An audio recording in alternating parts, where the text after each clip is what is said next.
evdə sünnə namazı qılmağın savabı nə qədərdir və ya da məsciddə qılmağın savabı nə qədərdir? Sünnətini. Sünnəni insan evdə qılarsa savabı böyükdür. Ən azından biz bilirik ki, Peyğəmbər sallallahu əleyhi və səlləmdən hədis var ki, Peyğəmbər sallallahu əleyhi və səlləm hədisdə buyurur ki, insanların görmədiyi yerdə qılınan namaz, gördüyü yerdən qılınan namazdan 25 qat üstündür. Yəni sən gedib məsciddə onu qılsan, yəni bir savab qazanacaqsan. Amma sən onu evdə qılsan, bütün ratibə nafilə namazlar, istər ratib olsun, istər başqa namazlar olsun. Yəni söhbət nafilələrdən gedir də. Yəni sən onu evdə qılsan, xüsusən də ratibə namazlardan əlaqəli olanlar, fərz namazlarından.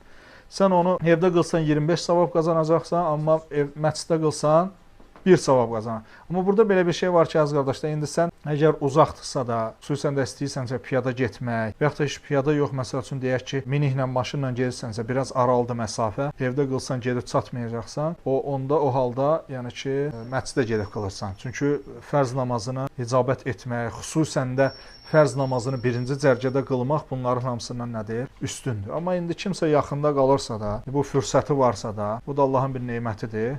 O, yəni ki, evdə qılıb getməsi daha yaxşıdır. Evdə qılıb getməsi daha yaxşıdır.